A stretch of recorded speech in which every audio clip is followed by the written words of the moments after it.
یہ میری ज़िंदगी की हकीकी कहानी है। मेरे अब्बू वफ़ात पा चुके थे। एक रोज़ मैं और अम्मी सहन में बैठी थीं कि एक अजनबी जवान सी लड़की हमारे घर आई और मेरी अम्मी को एक पर्चा देकर कहने लगी, आंटी प्लीज़ इसे मेरे जाने के बाद पढ़िएगा। उसके जाने के बाद उस पर्चे को पढ़ते ही मेरी अम्मी फौत हो गई। मैं हैरान थी कि आखिर उसमें ऐसा क्या लिखा है। जब मैंने उस पर्चे को पढ़ा तो ये जानकर मेरे पैरों से ज़मीन निकल गई कि ये कहानी हकीकत पर मबनी है और जिन खातून की हकीकी ज़िंदगी से ताल्लुक़ रखती है मैं उन्हीं की ज़ुबानी बयान कर रही हूँ। कहानी में असली नामों की जगह फ़र्ज़ी नाम इस्तेमाल किए गए हैं। चलिए कहानी शुरू करते हैं। हम दो भाई और एक बहन थे। भाई दोनों बड़े थे और मैं छोटी और सबकी लाडली थी। मेरे अब्बू की मुलाजमत अच्छी थी, लिहाजा अच्छे से गुजर बसर हो रही थी। उन दिनों हमारा घराना खुशियों का गहवारा था। मगर एक रोज़ अचानक हम पर गम का पहाड़ टूट पड़ा कि मेरे अब्बू की अचानक हार्ट अटैक से वफ़ात होगी। जब अब्बू फौत हुए तब मेरा बड़ा भाई बीएससी के पेपर्स दे रहा था। बाप की नागहानी मौत ने हम सबको हिला कर रख दिया। मेरा छोटा भाई वासिफ एफएससी में और मैं 8वीं में पढ़ रही थी। वालिद की दायमी जुदाई का दुख हमें भी था, मगर सबसे ज़्यादा मुतासिर मेरे बड़े भाई हमाद हुए थे। वो भी मज़ीद तालीम हासिल करना चाहते थे, लेकिन अब जबकि हमारे लिए कमाने की वजह से उनकी तालीम की कश्ती बीच मंझधार में डोल रही थी, चूँकि अब उनको ही घर के शिराजे को बिखरने से बचाना था। वही अब इस कश्ती के खेवनहार थे, लिहाजा उन्होंने आगे बढ़ने का इरादा तर कर दिया। मेरी अम्मी बेचारी एक घरेलू खतून थी। बेशक उन्होंने अपने दौर के लिहाज से एफए किया था, लेकिन कभी नौकरी नहीं की थी और ना ही वो कभी घर से बाहर निकलती थी। सारी उम्र अपने बच्चों की छोटी सी जन्नत को बनाने संवारने में लगी रही। यूँ हमाद भाई का आला तालीम हासिल करने का ख्वाब अधूरा रह गया, मगर उन्होंने वासिफ भाई को और मुझे आला तालीम दिलवाने का ठोस इरादा कर लिया। वो हमसे भी कहा करते थे कि तुम लोगों को किसी फ़िक्र में पड़ने की कोई ज़रूरत नहीं, मैं घर का बोझ उठा लूँगा। उन दिनों हमारे घर में एक गाड़ी और 2 मोटरसाइकिलें थीं। थोड़ा बहुत सरमाया भी था। हमाद भाई ने अपनी मोटरसाइकिल बेच दी और जॉब की तलाश में लाहौर चले गए। लाहौर में कुछ दिनों बाद एक सेठ के पास उनकी रसाई हो गई। उसने मेरे भाई को अपनी कंपनी में मुलाजमत दे दी और माकूल तनख्वाह के अलावा रिहाइश भी अता कर दी। हमाद भाई बाकायदगी से अम्मी को हर माह तनख्वाह भिजवाने लगे, जिसमें हमारा गुजारा बहुत अच्छे से होने लगा। छोटा भाई भी दिल लगा कर पढ़ने लगा, क्योंकि उसे भी अब बड़े भाई का एहसास था। मेरे वालिद साहब सफ़ेदपोश आदमी थे और हमारा ताल्लुक़ एक शरीफ मगर मुतवस्सित तबके से था।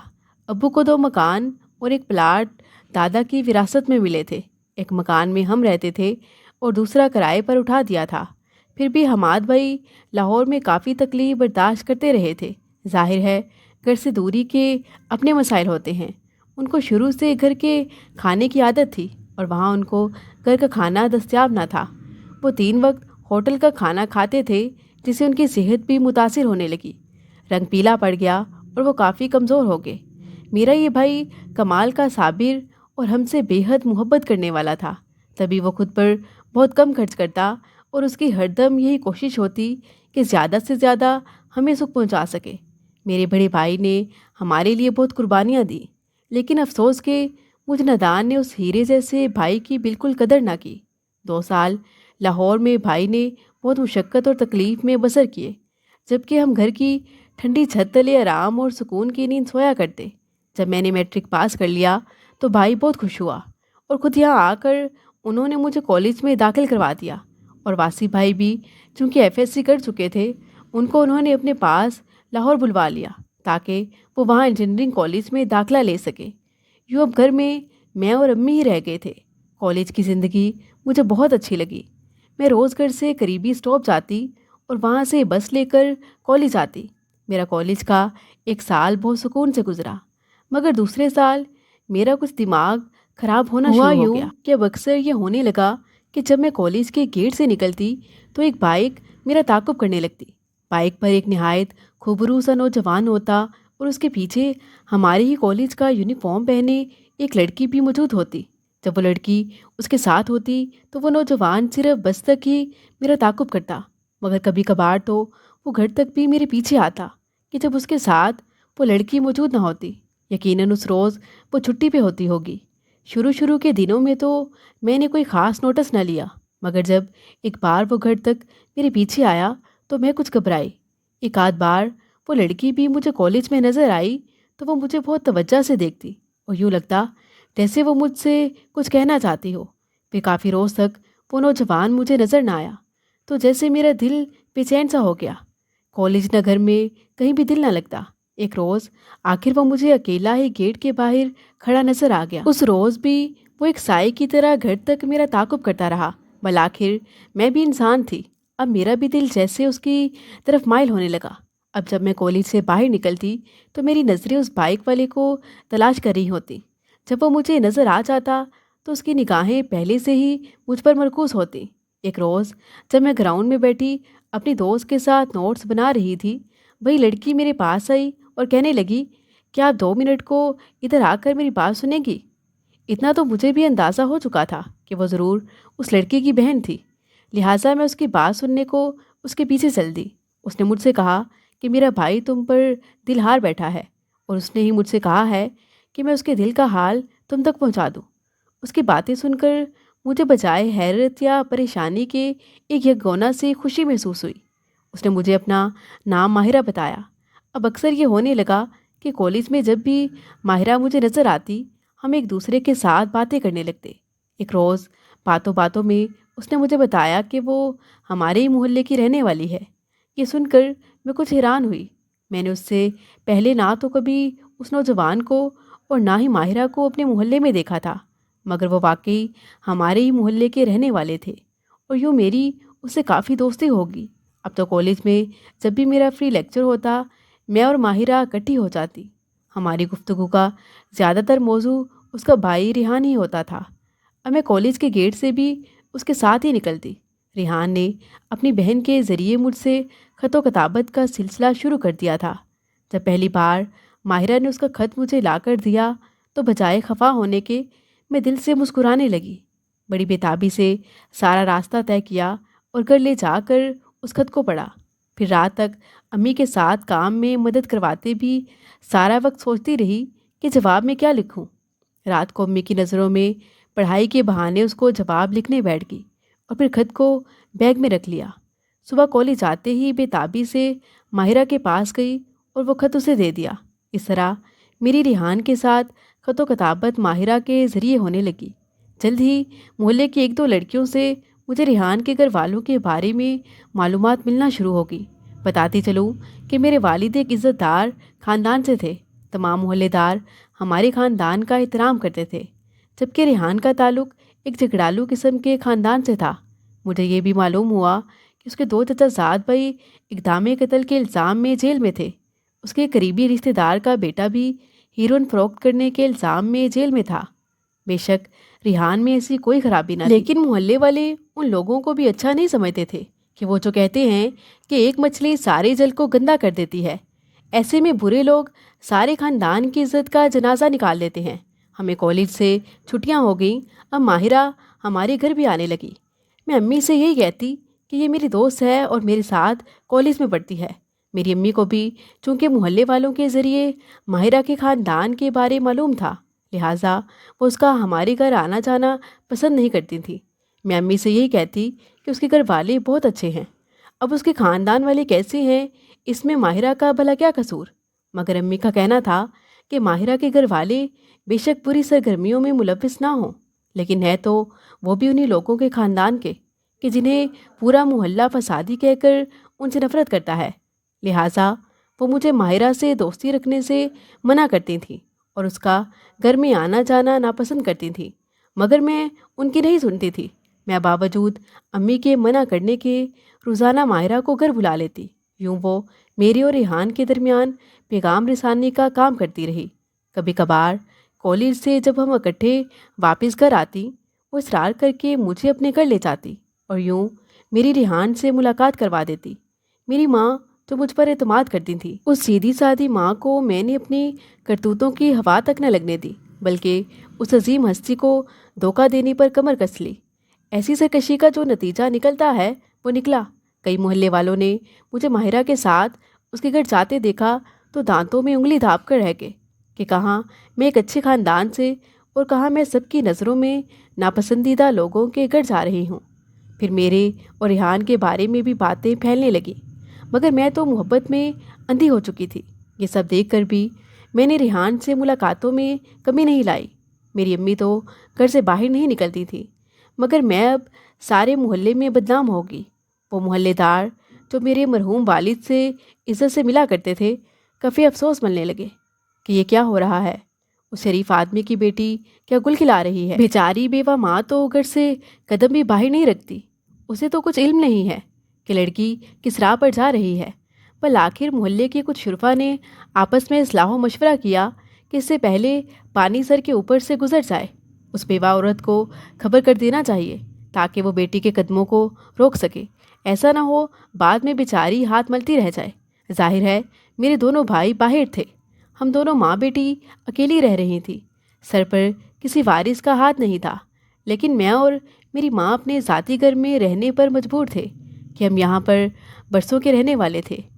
اول تو یہ کہ محلہ بھی نہیں بدلا جا سکتا تھا، مگر اگر محلہ بدل بھی لیتے تو لازماً ریحان وہاں بھی پہنچ جاتا کہ یہ آتش عشق ہوتی ہی ایسی خوفناک شے ہے۔ میں محبت کے سفر پر گامزن رہی۔ ایک روز محلے کی 2 خواتین نے آ کر میری امی کو اس امر سے آگہی دی کہ محلے میں تمہاری بیٹی کے بارے میں ایسی باتیں ہو رہی ہیں، آپ بیٹی پر توجہ دیں۔ باقی ہمارا کام تھا آگاہ کرنا۔ کہ سنتے ہی میری امی تو جیسے صدمے سے نڈھال ہوگی۔ وہ تو جیسے سوچ بھی نہیں سکتی تھیں کہ جس بیٹی کو ہاتھ کا چھالا بنا کر رکھا تھا، جس کی پرورش اور تربیت میں دن کا چین اور رات کا آرام کھویا، وہ انہیں ایسے دھوکہ دے رہی ہے۔ ظاہر سی بات ہے کہ وہ تو ان خواتین کے سامنے کھجل ہو کر رہ گئی، شرمندگی کے مارے کچھ کہہ بھی نہ پا رہی تھی۔ انہوں نے ان سے کہا کہ آپ نے اچھا کیا جو مجھے آگاہ کیا، میں بے خبر تھی، مگر اب اچھے سے خبر لیتی ہوں اس کی۔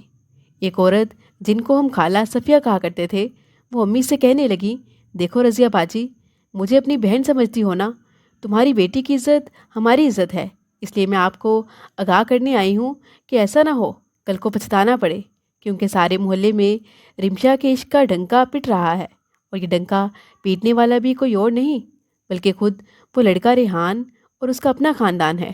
وہ خود ہر جگہ یہ باتیں پھیلاتے پھر رہے ہیں۔ اب تو محلے کے بچے بچے کو رمشا اور ریحان کے تعلق کا علم ہے، بس ایک تم ہی بے خبر ہو بہن۔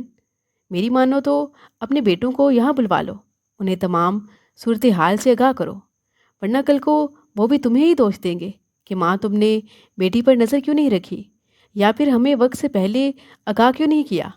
جب حماد یا واصف خود یہاں ہوں گے تو رمشا کی بھی اتنی ہمت نہیں پڑے گی کہ وہ جا کر ریحان سے ملتی پھرے، اور نہ ہی ریحان یہ جرت کر سکے گا۔ وہ بھی شاید اسی لیے اتنی جرت رکھ رہا ہے کہ اسے معلوم ہے کہ تم دونوں ماں بیٹی اکیلی ہو اور اس کا کوئی کیا بگاڑ لے گا۔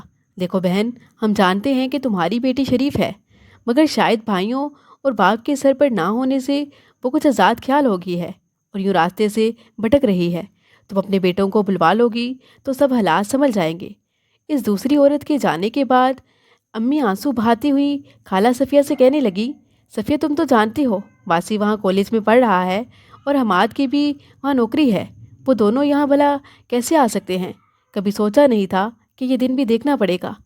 خالہ صفیہ میری ماں کو تسلی دیتے ہوئے کہنے لگی، باجی دل چھوٹا نہیں کرو، یا ایسا کرو کہ خود بیٹی کو لے کر بیٹوں کے پاس چلی جاؤ، وہاں کوئی کرائے کا گھر لے لینا، یا پھر اپنا مکان فروخت کر کے کہیں اور نقل مکانی کر جاؤ، ورنہ جیسی جیسی میں نے باتیں سنی ہیں وہ دن دور نہیں لگتا جب تم ہر کسی سے منہ چھپاتی پھرو گی۔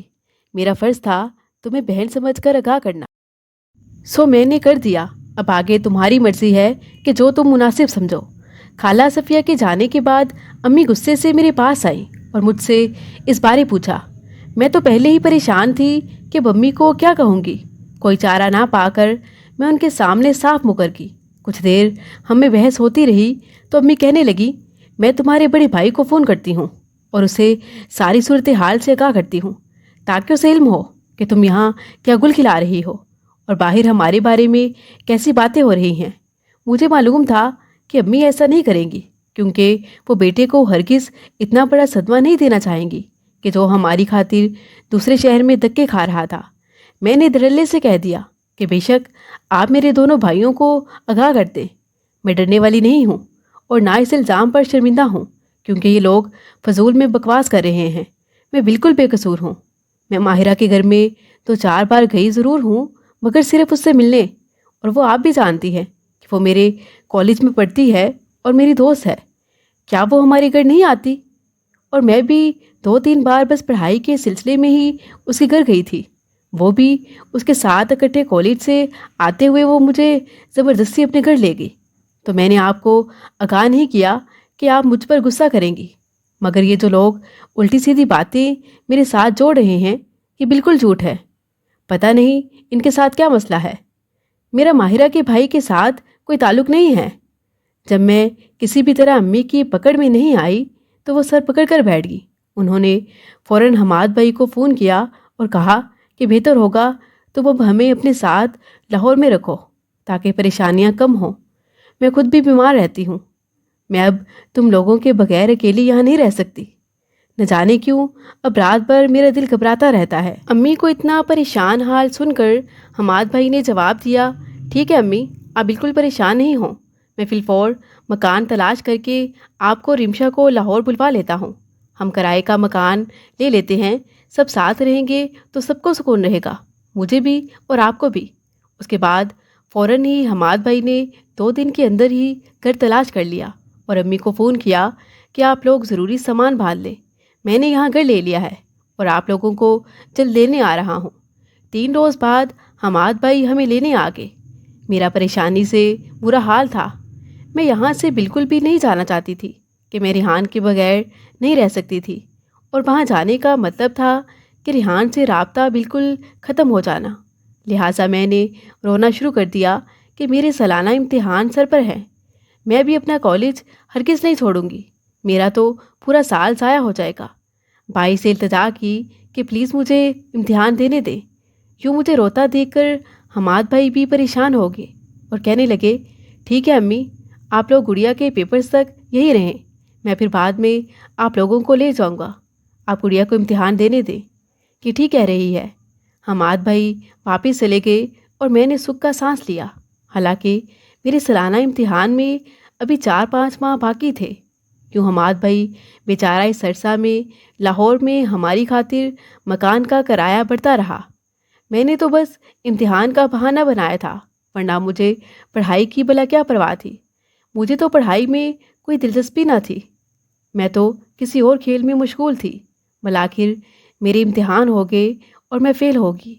अम्मी ने अपना सर पीट लिया और कहा, चल तैयारी बांध लाहौर चलने की। तेरी खातिर मेरा बेटा वहाँ जलील होता फिर रहा। फेल ही होना था तो पहले ही बता देती, हम वहाँ पहले ही दफ़ा हो जाते। लेकिन मेरे लिए तो अभी रिहान की जुदाई मौत और ज़िंदगी का सवाल बनी हुई थी। मैं तरकीबें सोचने लगी कि अब क्या करूं, कैसे माँ को लाहौर जाने से बाज रखूं। मैंने रिहान से इस बारे में जिक्र किया तो वो कहने लगा कि मैं अपने घर वालों को तुम्हारे घर भेजता हूँ, तुम्हारी वालदा से रिश्ता तलब करने के लिए। मैंने कहा, नहीं, इस तरह तो सारी बात खुल जाएगी। वो आपके घर वालों को रिश्ता भी न देंगी और मुझे भी कल की बजाय आज ही लाजमन लाहौर ले जाएंगी। वो कहने लगा, फिर और क्या हो सकता है, तुम बताओ मुझे। फिर यही हल बचता है कि अगर रिश्ता नहीं देंगी तो हम कोर्ट मैरिज कर लेंगे। मैंने कहा, ऐसा कतई नहीं हो सकता। मैं अपनी बेवा माँ की नेक नामी पर इतना बड़ा दाग नहीं लगा सकती। वो जिंदा दरगोर हो जाएंगी और मेरा भाई जो मुझसे इस कदर प्यार करता है, मेरे घर से भागकर शादी करने पर उसका सदमे से हार्ट फेल हो जाएगा। हमारे पास और है भी क्या सिवाय इज्जत के सरमाए के। मेरे भाई ने जाते हुए कहा था, देखो, इस सरमाए की हम सबको हिफाजत करनी है, वरना हम तिनके से भी हल्के हो जाएंगे। रिहान कहने लगा, मगर अब तो सारे जहान को हमारी फसाने का इल्म है, सिर्फ तुम्हारे भाइयों को नहीं है। तो तुम क्या समझ रही हो कि बकौल उनके अब उनकी इज्जत का सरमाया बचा हुआ है। हो सकता है बहुत जल्द उनको भी मालूम हो जाए, इसलिए तुम बेवकूफ़ों जैसी बातें मत करो। और कल मेरे घर वाले तुम्हारे घर रिश्ता तलब करने आ रहे हैं, तुम अपनी अम्मी को आगाह कर देना।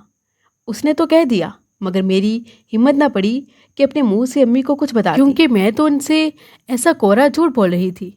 मेरी अम्मी रिहान के घर वालों को नहीं पहचानती थी सिवाय माहिरा के, क्योंकि वो कभी उनके यहाँ गई थी اور نہ ہی اس سے پہلے کبھی ریحان کے گھر کی عورتیں ہمارے گھر آئی تھیں۔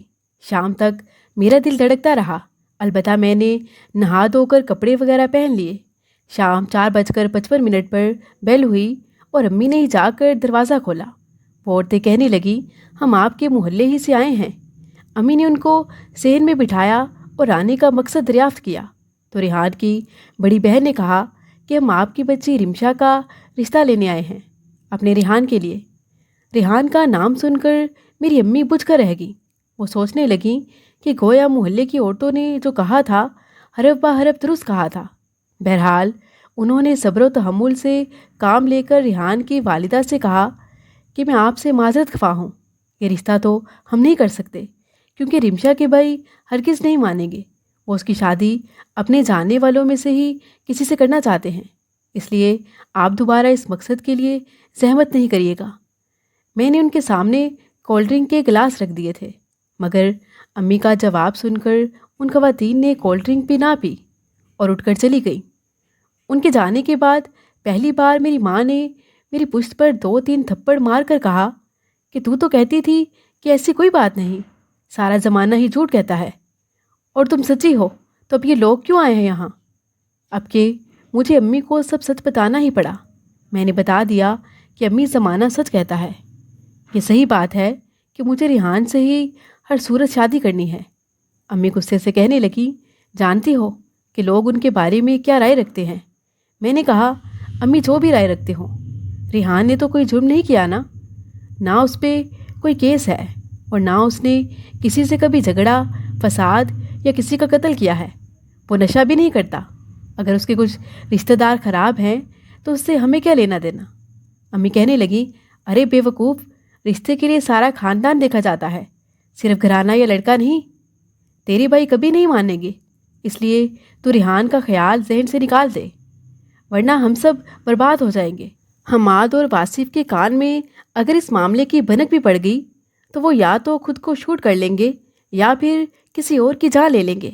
اللہ کے واسطے تو اس رشتے سے باز آ جا، ورنہ یاد رکھنا کہ انجام اچھا نہیں ہوگا۔ مجھ پر تو ان دنوں عشق کا جادو سر چڑھ کر بول رہا تھا۔ میں نے امی سے صاف کہہ دیا کہ امی، اگر آپ نے میری ریحان سے شادی نہ ہونے دی یا مجھے زبردستی لاہور لے جانے کی کوشش کی تو میں گھر سے بھاگ کر ریحان کے ساتھ شادی کر لوں گی۔ میری امی میری دیدہ دلیری پر دم بخود رہ گئی۔ وہ جان گئی کہ اب میں ایسی بے لحاظ ہو چکی ہوں کہ کسی کے روکنے سے نہیں رکوں گی، چاہے حالات جو بھی ہو جائیں۔ اس واقعے کے چند دنوں بعد ہی عید تھی اور حماد بھائی نے لاہور سے میرے لیے بہت خوبصورت سوٹ، چوڑیاں، جوتے بذریعہ پارسل بھجوائے تھے۔ عید سے کچھ دن پہلے میں نے ریحان کے ساتھ مل کر یہ منصوبہ بنایا کہ ہم گھر سے بھاگ جاتے ہیں۔ میں نے اسے بتا دیا تھا کہ میری امی اب کسی صورت مجھے لاہور لے جانے سے پیچھے ہٹنے والی نہیں ہیں اور نہ ہی وہ تمہیں رشتہ دینے والی ہیں۔ میں نے اسے کہا کہ عید کے روز میں چچا کے گھر ملنے جانے کے بہانے گھر سے نکلوں گی اور تم مجھے گلی سے گاڑی میں بٹھا لینا۔ میرا ارادہ اب پکا گھر سے بھاگ کر ریحان سے شادی کرنے کا تھا۔ اللہ جانے یہ بات کیسے ریحان کے چچا زاد بھائی کو معلوم ہوئی، یا شاید ریحان نے ہی اسے بھی اس منصوبے میں شامل کیا ہوگا۔ بہرحال اس کے چچا زاد نے ہمارا یہ سارا منصوبہ اپنی بڑی بہن کو بتا دیا کہ عید کے روز ایسا ہونے جا رہا ہے۔ ریحان کی یہ چچا زاد بہن شادی شدہ تھی اور اس کی ایک جوان بیٹی بھی تھی کہ جو ہمارے ہی کالج میں بھی پڑھ رہی تھی۔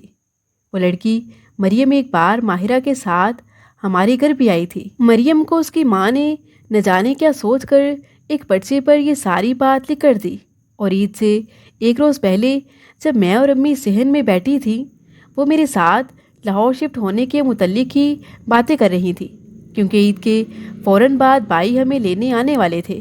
مریم یہ رکا لے کر ہمارے گھر آئی مگر مجھے کچھ نہ بتایا۔ جب میں اس کے لیے چائے بنانے کچن میں گئی تو اس نے جلدی سے رکا میری امی کی مٹھی میں دے دیا اور کہا کہ آنٹی پلیز اسے میرے جانے کے بعد ہی پڑھیے گا، ابھی سے چھپا لیں۔ مجھے نہیں معلوم امی نے وہ رکا کب پڑھا، کیونکہ انہوں نے مجھے کچھ نہ بتایا۔ اگلے روز عید بھی تھی اور میرا بھاگنے کا ارادہ بھی تھا۔ میں نے رات کو ساری تیاری کر کے رکھ لی۔ امی بھی کمرے میں سو رہی تھی۔ जब ईद के रोज़ मैं सुबह उठी तो देखा कि अम्मी अभी तक सो रही हैं। मुझे ये बात अजीब लगी कि अम्मी तो हर रोज़ सुबह सवेरे उठने की आदी थी, जबकि आज तो वैसे ही ईद का दिन था। मैंने अम्मी को जगाया नहीं कि पहले अपनी मज़ीद तैयारी कर लूँ। मैं नहा धोकर तैयार होगी, बस जोड़ा ज़ेबतन करना बाकी था। इस ईद पर भाइयों ने आने से मजबूरी जाहिर कर दी थी, क्योंकि अखराजात ज़्यादा हो रहे थे। अम्मी को ईद के रोज़ सुबह सुबह भाई ने फ़ोन करना था। फिर फ़ोन की घंटी बजने लगी। मैं कुछ देर तो अपने कामों में मसरूफ़ रही कि अम्मी अब उठ जाएंगी, मगर वो फिर भी ना उठी। तब मैं उनके कमरे में गई और अम्मी को उठाने लगी कि भाई का फ़ोन है। वो फिर भी ना उठी तो मैं उन्हें हिलाने झुलाने लगी, लेकिन वो बेहिस पड़ी थी। मेरी सांस जैसे बंद होने लगी। मैंने काफ़ी बार हिलाया झुलाया तो मेरी चीखें निकल गई। उनकी रूह कब से अंसरी से परवास कर चुकी थी। बेजान जिस्म बिस्तर पर पड़ा था। यकीन नहीं आ रहा था कि अम्मी मर चुकी हैं। फ़ोन की घंटी मुसलसल बज रही थी। मैंने बड़ी मुश्किल से फ़ोन उठाया। हमाद भाई ने कहा, ईद मुबारक गुड़िया, कैसी हो और अम्मी कैसी हैं? तभी मेरी सिसकियाँ निकल गई। भाई ने पूछा, क्या हुआ है गुड़िया? क्या हुआ है मेरी बच्ची को? बताओ तो, क्यों रो रही हो? मगर मैं क्या बताती, बस इसी कदर कह सकी, भाई अम्मी शायद अब इस दुनिया में नहीं रही। उसके बाद मैं खाला सफ़िया के घर भागी और लोग इकट्ठे हो गए। अभी भी न जाने क्यों मेरे दिल में उम्मीद थी कि शायद अम्मी ज़िंदा हों, मगर फिर बाकी लोगों ने भी तस्दीक कर दी कि वो फौत हो चुकी हैं। हस्पताल ले जाने का फ़ायदा नहीं है। मेरे दोनों भाइयों के आने तक अम्मी को नहलाकर कफन दिया जा चुका था। वो शाम 4 बजे पहुँचे थे। तब तक ताया ने अम्मी की कब्र भी खुदवा ली थी। हमारे घर एक एहराम बरपा था। मैं घर के कोने में गुमसुम बैठी थी। मेरे आंसू भी जैसे मेरी आंखों का रास्ता भूल गए थे। उम्मीद न थी कि मेरी प्यारी माँ मुझे छोड़कर इतनी जल्दी इस दुनिया से चली जाएंगी। भाइयों ने छुट्टियों की दरख्वास्त भिजवा दी और अम्मी के इंतकाल के 1 हफ्ते बाद वो मुझे लेकर लाहौर आ गए। मेरा घर से भागने का मंसूबा मेरी अम्मी की मौत के सदमे में खाकस्तर हो गया। अपनी सोच पर शर्मिंदा थी कि क्या करने चली थी, कि सोचकर दिल बंद होने लगता कि काश पहले ही अपने बहके कदमों को रोक लेती तो मेरी प्यारी माँ अपनी जान से ना जाती। यकीनन उन्हें ये सदमा ही ले डूबा था। वो रुका बाद में मुझे अपने घर की अलमारी से मिला था, जो रेहान की चचाजाद बहन ने भेजा था। उसे पढ़कर मुझे अंदाज़ा हो गया था कि मेरी माँ की मौत की वजह मैं खुद हूँ। मैंने उस रुक्के को जला दिया। इस आने के साल बाद हमाद भाई की शादी हो गई। घर में भाभी आ गई। जिस घर में मेरी माँ को आना था, वहाँ एक ऐसी औरत आ बैठी जिसे मेरा वजूद एक आँख नहीं पाता था। अब पछताती थी, काश मैं अपनी नादानी से बाज आ जाती तो जल्दी में भाई एक ऐसी लड़की से शादी पर मजबूर ना होते जो बिल्कुल उनके मियार की ना थी। हमारे लाहौर वाले घर में उसके वालिदैन हमारे पड़ोसी थे, जिन्होंने मेरे भाई को इस घर में अकेला देखकर पहले हमदर्दी जतला कर घेरा और फिर अपनी बेटी से उनकी शादी करवा दी। क्योंकि मैं घर में अकेली माँ के बगैर घबराती और रोती रहती थी, इसलिए भाई को मुझे यहाँ लेके आने के बाद जल्द ही मेरी खातिर शादी करनी पड़ी। क्योंकि वासिफ भाई भी हॉस्टल में होते थे। भाई तो सारा दिन अपनी जॉब पर होते और मैं भाभी के साथ रहने पर मजबूर थी। वो सारा दिन मुझे जलील करने में कोई कसर नहीं छोड़ती थी। मेरे भाई तो बहुत अच्छे थे, मगर भाभी तो उनकी भी नहीं सुनती थी और वो अपने बच्चों की वजह से उस औरत को बर्दाश्त करने पर मजबूर थे। आज भी मुझे जब अम्मी की याद आती है तो मेरा कलेजा फटने लगता है। मैं उनकी रूह से रो रो कर माफ़िया मांगती हूँ। काश उन्होंने मुझे माफ़ कर दिया हो। मज़ीद दिलचस्प सच्ची कहानियों के लिए चैनल को सब्सक्राइब करें।